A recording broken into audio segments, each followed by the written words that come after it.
Anthems of War by Ryan Dunphy and Sentient Robot Handcrafts and Games. We played around with this a little bit about a year ago. After a few games, we put it aside, and it's time to come back to it. It's been so long. Today we're going to do a little bit of a tune-up episode, a little bit of a fumble through. Understand that the game works a little different. The activation system is a little different from what you're used to, unless you play similar games. I think it uses a very similar activation system to a little game called Infinity, but I've never played Infinity, so I could be wrong.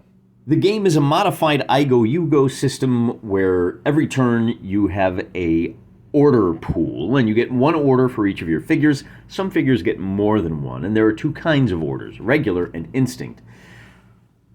It's probably easiest to talk about instinct first. Things that are mindless, zombies, skeletons, peasants, they get an instinct order, and each figure can only use one of those instinct orders. But regular troops, they can use as many actions as they want, but you're limited in the number of orders you can give. You can give all of your orders to one figure, but it's going to get out ahead of everyone else and be vulnerable. So there's a lot of give and take.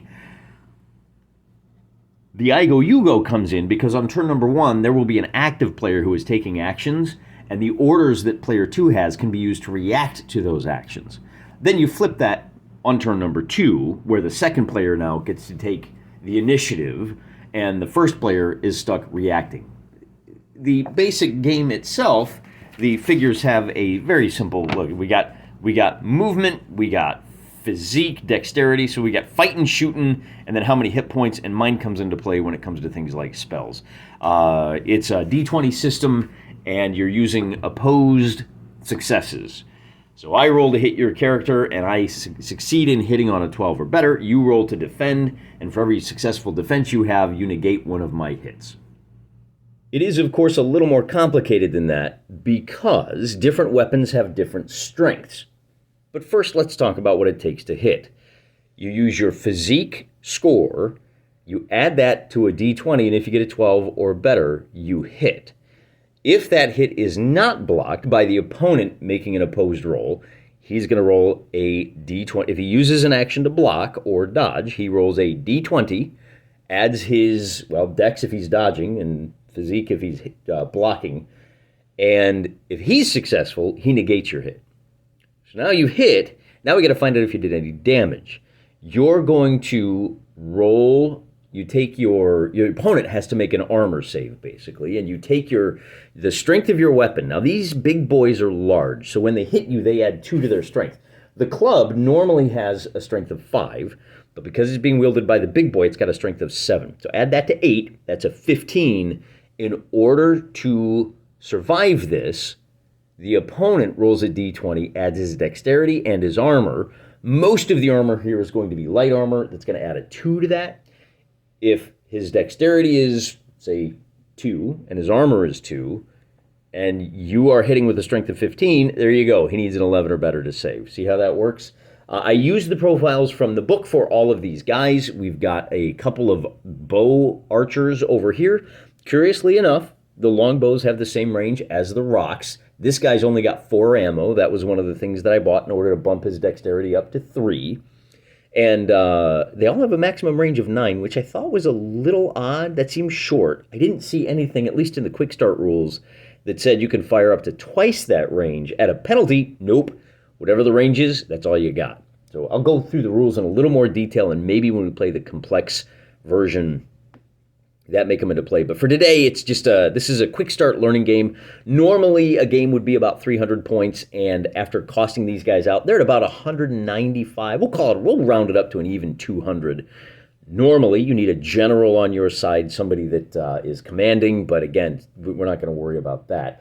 I will point out that the guys on the horses here have a speed of 6. They're the fastest on the table. They have pikes. When they attack you from an inch away, they can, that's the first thing, but when they attack you in melee, so if you're touching like this, that means they are at -1 to their 2 hit roll. Pikes are not meant for close-up. We want to stop about a centimeter away when we do our attacks. The other thing I should point out is that in addition to the +2 strength, when you attack these guys, the trolls, it's much more likely that you can hit them, so you are going to be at a +1 on your attack roll when you are attacking them. I think we're ready to set up some terrain. Oh, no, I forgot to point out one last thing. The chips here in the back are the orders. All of these figures are regulars, so they all get one order per turn. That is whether you are the active player acting or the, call it, quote, passive, the reactive player. Let's just call them that, reacting to the actions. You get 2 actions per turn. You can use them both to move, so your movement of 4 becomes 8. It's all pretty standard stuff, but it plays a little bit different than I'm used to. So let's just dive in. For this scenario, we have a bucolic little countryside. The low stone wall costs 1 centimeter of movement to get across. If you don't have a full centimeter when you reach it, you're going to have to stop at it and spend that centimeter on the next turn. The trees, the bushes block movement and line of sight, as does the house. The pond does not block line of sight, it does block movement. You know what? Because we got some archers on the board, maybe we should add a little bit more greenery to that, just to block some of the line of sight like we have over here. The rough going, this template right here, is a little odd. When you want to move through it, you declare, basically, to put where you want to end. You declare your path. And then you roll a d20 and add your dexterity. On a 1 to 5, reduce your remaining movement by 75%. If I've got 6 centimeters to move, and I roll 1, and I add my dexterity of 3, I'm at a 4. Oh, let's see, it says he reduces the movement by 70. On a 6 to 10, this is a little weird. On a 6 to 10, reduce it by half. On 11 to 15, reduce it by 25. And on 16 or greater, no, that makes sense, because the higher your dex, the more likely that number is going to be high. On a 16 or better, you don't reduce your movement at all. So a little bit of random distances in there. That's pretty cool. We need to figure out exactly which corner our teams are coming in on, and I don't really care. So I'm going to roll myself a d12, and the elves are going to come in on 1, 2, 3, 4, 5, 6, 7, 8, 9, 10, 11, 12. 1, 2, 3, 4, 5, 6, 7. So the elves are going to come in down here in the field. They're protected by the low stone wall. They'll be able to set their archers up. And the ogres are going to come in on the opposite corner. The elves deployed first, as you see down here in the lower right-hand corner. The ogres deployed, and their orc buddies deployed right there where you can see them. And they did that for a reason. The way the action-reaction system works, the elves say, I'm going to have this guy here on the very far right is going to take an action, and that action is going to be to ride 12 inches. He's using a full movement. So normally he could move 6 centimeters, but because he's got to hop the wall, he can only move 5. That puts him right there. Now the ogre has a chance to react, or he can wait and see what happens. And we'll see later on why that's an important distinction. But for now, this second move is going to be just a straight 7 centimeters like so. We're going to ride these guys out to meet the orcs. So that is 1 action for the elves and 1 reaction. Oh, and then because we're reacting, and here's the key. The reason they set up where they did is that the ogres now can make a react movement, and they can move their 8 centimeters, and we're learning. I was thinking that these guys would be able to move up as a reaction. Turns out there's a limited selection of reactions that you can make, and those are, for example, if somebody moves up to attack you, you can turn to face them so you're not getting whacked in the back. Backstabbing is a thing that happens in this game. You can have an assassin by the stealthy trait, which will allow him to move up to your character without your character being able to react in response. After the first 2 turns, on the elves' turns, they move something like this, and then on the orcs' turn, they move something like that. And at least for now, I'm going to go ahead and just do all of the moves and counter moves for turns 3 and 4. Then this is pretty much why old Ryan Dunphy said just go with a 2x2 table, 24x24, because there's a lot of movement. But I like this because it gives me more time to think about strategies and how I'm going to send people around to where they're going to fight. In the case of the elves, they're going to go ahead and try to use this pond as cover. If they can get a blocking from their swordsman, then maybe they can get a couple of shots off. I did notice in the rules you can extend your range. If you take a long action, all you do is stand there and shoot. Normally, that would be an aimed attack, and you're familiar with that from other games, I'm sure, where you have a +2 to your attack roll. In this case, if you want to shoot out to 3 inches or centimeters in our case, beyond your maximum range, you can do that at a -2 penalty, but that does take your entire turn. As you can see, the ogres have decided to throw their orcs forward first as a screening line against these pikemen. We do need to start thinking about orders. I've put the two piles. The pile on the left will be for the elves. The pile on the right will be for the ogres and the orcs. And I think we could probably push in just a little bit more. There we go. That looks pretty good. It's the elves' turn. We have been through turn 4. Let's see, turn 4. So we're now on turn 5. And on the odd-numbered turns, the elves are the active player. Why don't we go ahead? I didn't see any rules about firing at the nearest guy. Oh, I forgot to put the thing down. Boy, that would have been helpful for the ogres, huh? I was going to put a bush there to block line of sight. Well, too late now. We're going to assign an order to this guy. And oh, by the way, I should mention, everybody here did a double move. That means until their next turn, they are classed as running.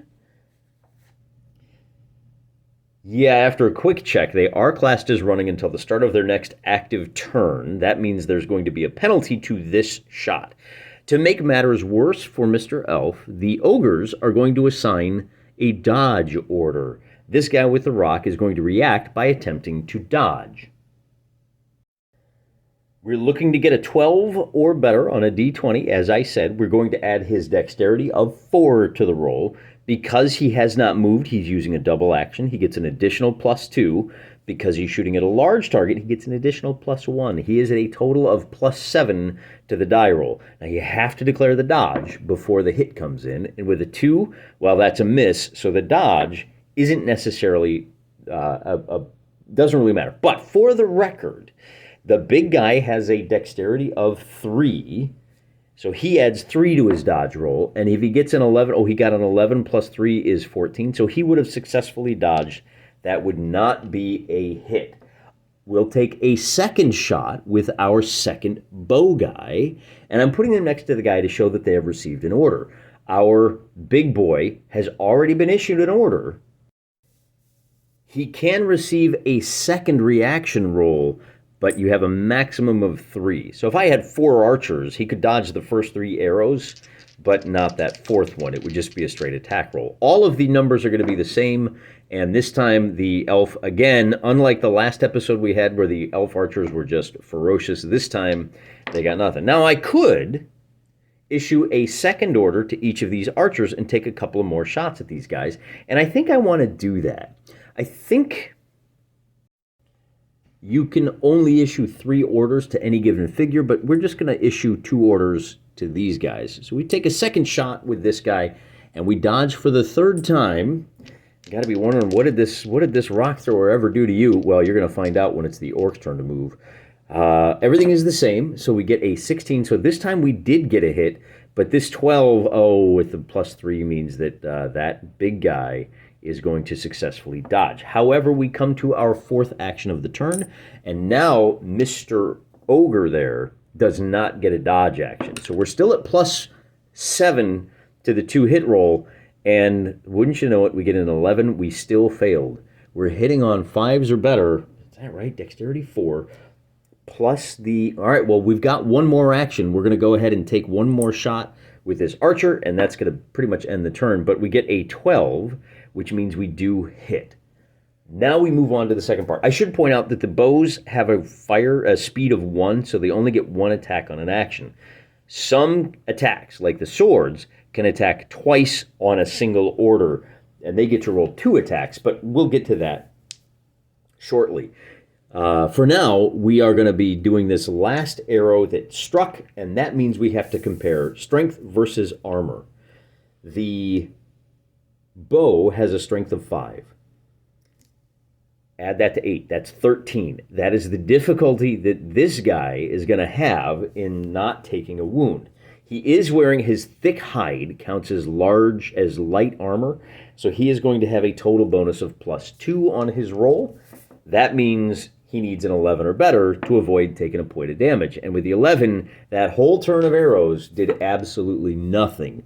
And that is going to end the turn for the elves. And now things are going to get a little more interesting because the ogres are not running anymore. So it's, well, at least it doesn't appear to be so. We're going to go ahead and, by the way, the arc is the full front arc. So we're going to use this guy to huck a rock at this swordsman. We issue one order. I'm throwing a rock, and that's going to be a double action. It is within 9 centimeters. The rock, of course, has a range of 9. We're within range, and he's got a limited number of those. So he throws his first rock, and I'm going to mark the character sheet over here just so I remember. Now, he has a dexterity of 3. So he's going to be, again, he's trying to roll a 12, but he's throwing at a guy who did not run on the last turn. Adding his 3, he will be hitting on a 9. Oh, wait, but because he is taking that aimed shot, he will be hitting on 7s. So he hucks the rock, hits on a 7. Oh, and this guy is, of course, dodging. So that is a successful hit. Is the dodge successful? The dexterity for that elf champion is only a 2. So he needs to roll a 10 or better, and with a 2, he has missed. He has failed to dodge. So we move on to the rock that is thrown is, and I think it's normally at strength 4, but because our guy is large, I need to go to the rule book to see if there's a distinction between thrown and melee weapons. There's not. It just says add 2 to the weapon strength. That means the rock is going to have a strength of 6. The swordsman there is wearing medium armor. He will be adding 4 to his roll. So it's a total of +2. He needs a 10 or better. Remember, it's 8 plus the strength, which is 14. Subtract 4 for the armor. He needs a 10 or better to save. And with an 11, he successfully saves the damage. All right, frustrated now, our ogre is going to huck a rock at this archer, who says, that's fine, I'm going to dodge. And we roll our dice again, and the red die will be a hit. The archer is going to roll a 9. He's got a dexterity of 4. He dodges. We don't even need to worry about the results of that. So we'll bring this guy is going to move to here. We got 3 orders left, right? So I'm going to move him now. He's too far away to attack. We're going to bring him up to here to draw some aggro. And then we'll bring these 2 guys over to about here so you can see. Now, they don't have the movement to reach these guys, but I want to, in fact, basically the idea here is I want to issue orders so that you can see where the figures are and just get these guys into range, because that's going to be our next turn. That is the end of the turn. We've exchanged a whole lot of missile fire, a lot of sound and fury, to no effect. And that may be in keeping with things, but it doesn't make for good watching, does it? It is the elves' turn, and we're going to get stuck in. Our pikeman over here is going to ride to there, and he's going to make an attack action at 1 inch against this guy, who can only block. So I'm just going to, I need smaller markers for my smaller figures. And I know the tree is obscuring things a little bit. We'll shift it over and shift it back if we have to. So there you can see, and again, this guy's kind of in the way. Let me just move him just a little bit. Okay, so this is our combat, these 2 guys right here. And there is no counterattack because the sword is too short. That means the issue is a block. The pike has a weapon speed of 2, so our elf gets to make 2 attacks. Now, if he makes 2 attacks, both of those attacks are going to be at -2. But I think it's worth doing. He's got a physique of 3. And, so we're going to be at a total of +1 on each of these.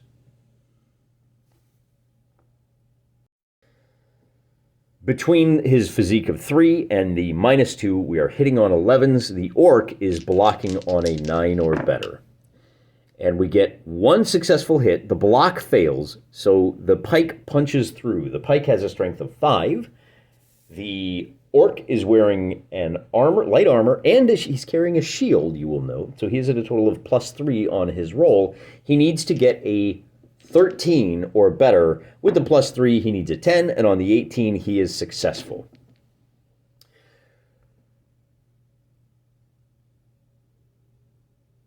The next order of business is to bring our second pike up, and we're going to fight a round of combat here. Now, bear in mind that I tell you what we could do with our guy is we could give him his second order and do a full move and bring him 12. And this is where cavalry becomes so useful, because we can bring them around like this. That takes 2 orders, but we have some flexibility. We'll do the same thing. We'll bring this guy up to here. We'll make an attack, and all the numbers are the same. He gets 1 miss, 1 hit, and the orc misses as well. And then we'll bring him around to here, and just like that, we've got the flavor of the game. Do we take a shot? Now the question is, but we've used 4 of our orders. Do we take a shot at this guy with our archer, or do we bring our champion up?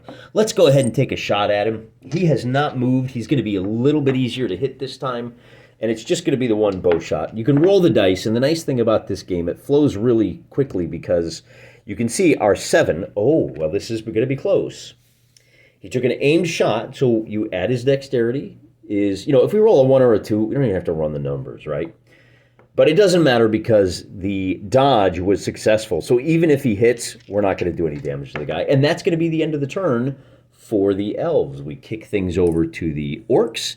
And there's our 5 and our 5. And now we're really going to go get after it. We are going to throw a rock at this guy with our rock chucker. Kapow. He's going to exercise his dodge privileges. The hit and the dodge are successful. And what that does, we're going to throw a second one at him. Go ahead. You want to dodge? Are you sure you want to do that? Yeah, sure. Of course we want to dodge. We want to stay alive as long as possible, right? The 2 hit misses. He is hitting on a 9. Yeah, he misses.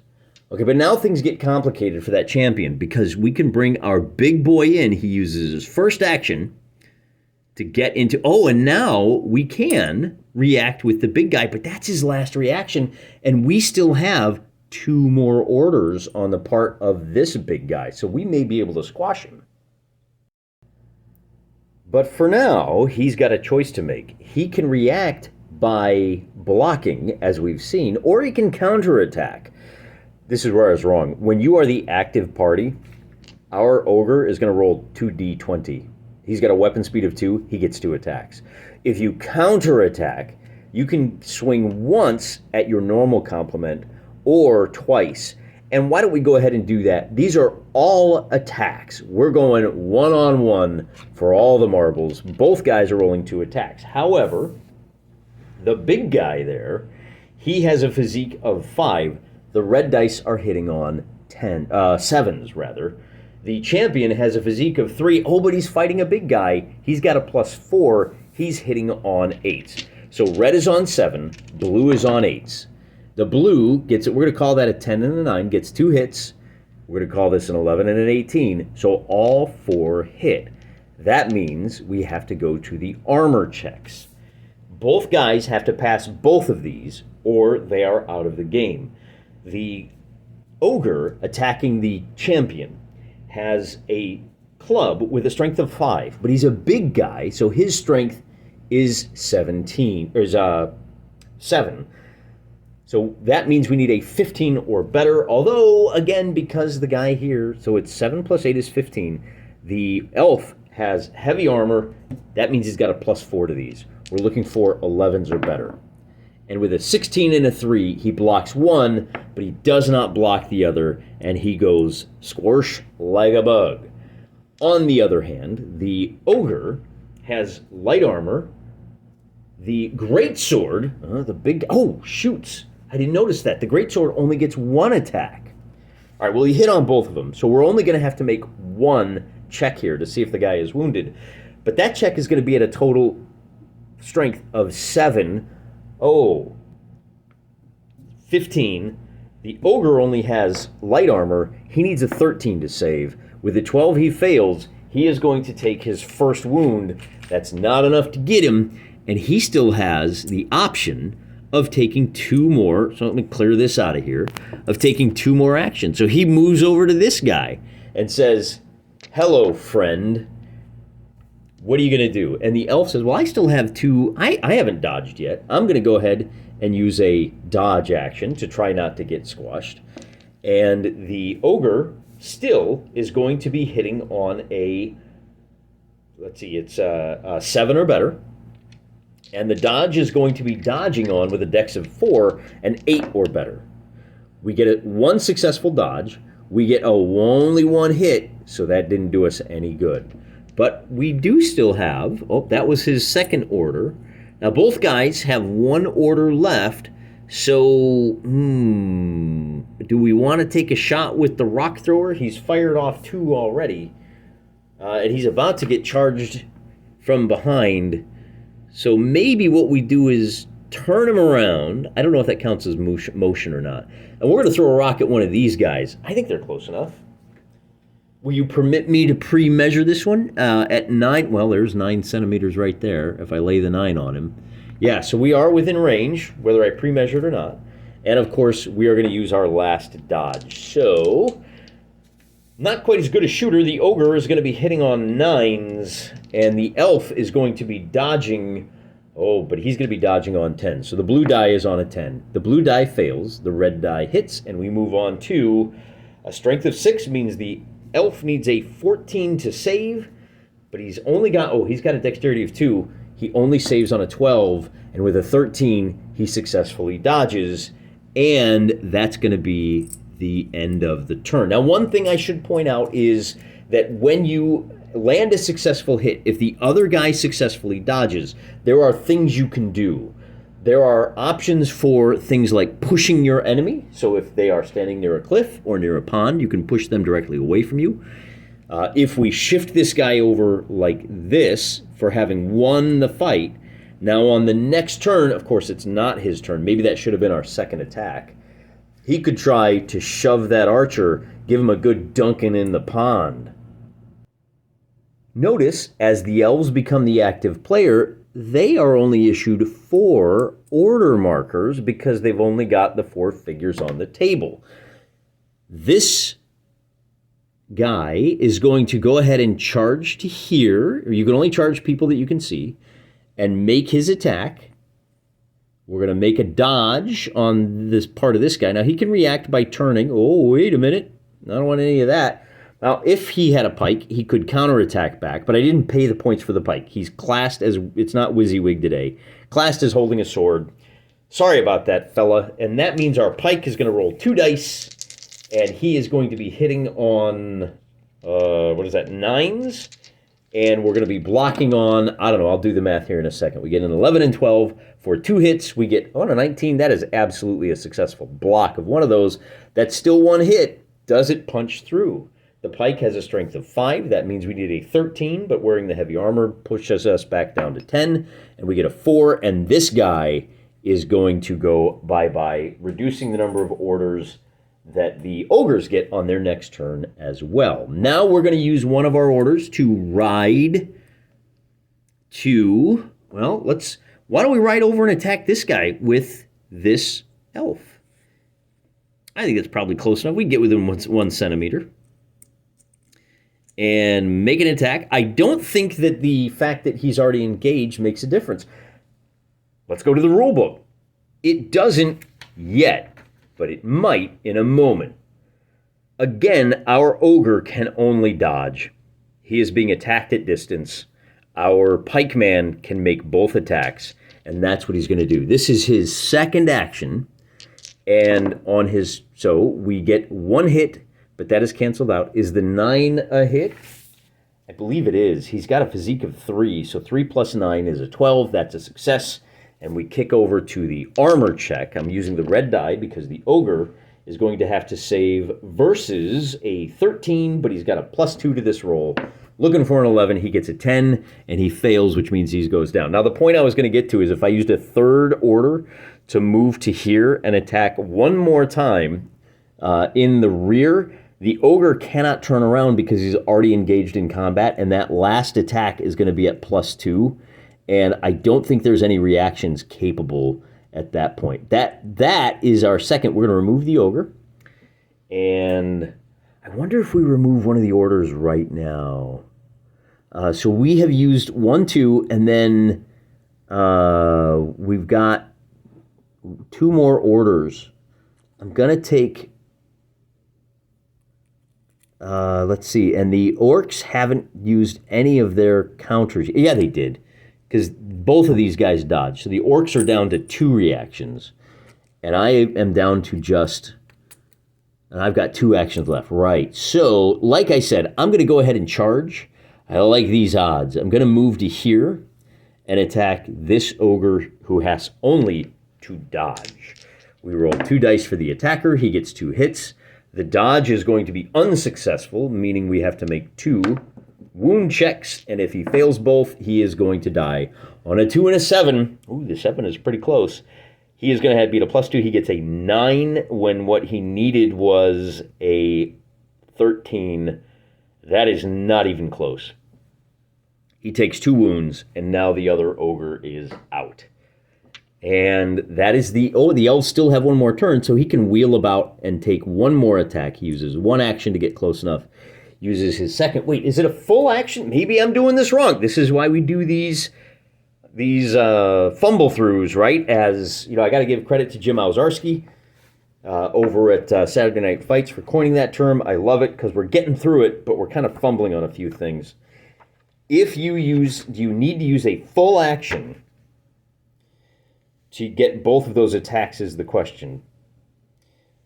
Characters move, twist, and block. A full attack, let's see. The rule book just says melee attack. It doesn't say anything about whether a full action is required to use both of your attacks. So for today, unless I'm wrong, tell me in the comments, we are going to use the last action to attack this guy. Well, that's our 2. We're going to use our 3rd action. And this guy will get to react with a dodge, same as always. We roll our 2 attacks. We miss both of them, and then we're going to move over to here and attack this guy, who will use his last dodge action. And all we got to do is get 1, so we got 1 hit with a 16. We fumbled on the... Oh, by the way, if you roll a natural 20 on your attack roll, that counts as 2 hits. So assume we had rolled a 20 and hit this guy, and he blocks it. He only blocks 1 of those 2 hits. Be that as it may, that orc is going to have to make an armor check, and with a result of a 7, that's not going to do it. He needs to get a 13, and he's only got a +4 to the roll. So with an 11, he is going to take his last. And that means on the orc's turn, they're only going to generate 1 action. I think we know who's going to win this fight, but at least we can maybe take this guy down with us. He stopped a little too close, so we use our 1 action to fight this guy, and he's going to fight back twice. He's going to just eat it. But the key here is, because the pikeman is in contact with a swordman, he is going to be at -1. The blue dice, in other words, are only going to be at +2. They're going to be hitting on 10s, whereas the red die, because he has that sword, he is going to be hitting on 9s. So the red die's on 9s. Oh, the sword gets 2 attacks. He's hitting on 9s. He gets a 3 and an 18. The elf is going to miss with this one, and he's going to hit with this one. So we have 2 successful hits. The elf is going up against a strength of 5 with an armor of 2. That's a difference of 3. We can add that to the 8, and that means the blue die saves on an 11. He fails. And at least this swordsman... Then he rolls and he gets a 10, and very similarly, he is going to be rolling with a... Oh, he's got an armor of 3, so he gets a 13 on his check. And with the strength of 5, he needed a 13, so he survived that one. Look at him go! He gets 1 reaction, and this elf now, we've got 4 actions, so this elf can ride to within 1 centimeter, take his 2 swings... And he's going to get to do the first one. He's going to get to dodge once, and we get a successful dodge and only 1 hit. On the second attack with 2 dice, Mr. Orc gets no luck at all. He doesn't have any dodge actions remaining. He takes 1 hit, which he has to save, and with a result of a 5, he fails, and that's going to be the end of the game. Total party wipe. The elves did a little better that time. They lost a couple of dudes, but they were able to put down the ogre scourge that had been plaguing the land for so long. And that's going to draw a curtain on this fumble through. And once again, it's an interesting game. I don't know if I'm approaching it right, but I'm having a good time figuring it out. And I think that the order system here is interesting because it allows you to do anything you want, but not everything you want. You have to decide what part of the battlefield is most important for you. And in our next fight, we are going to do a full-on 300 versus 300. We'll include morale rules, we'll include generals, and we'll go from there. Now that we understand how quickly the combat goes, and in a fight like this, I know it is a little bit same each turn, but that's because we have completely eliminated, once you get stuck in, we've eliminated all of the strategery that you have the potential for. And if you have a lot more guys running around, there is more options for things like I talked about push, but you also have, if you are locked in combat, you have the option of doing an order called break off, attack and retreat. So you have 2 actions, remember, right? You make an attack action. It's a long action, but you take it. It's a attack followed by a retreat. Similar to the attack and push, but you move directly backwards up to an inch. In other words, I can attack, and then I can fall back. So if I survive the attack, let's see, it says here, if your character's prone, they can use his action to stand up. You can push to knock people over. But what I'm getting at here is my pikeman might want to use his attack and retreat, because if he survives that round of combat, now we've got the inch of separation, and I say, okay, I'm going to use my second attack to whack your guy as my second action, and now I don't have to worry about getting bonked on the head in return. So interesting game. I like it. Can't wait to play another game, but a full-size game. I'll whip up some more stats and see you in a few days. Till then, you know what's going on, baby. I'm praying for you.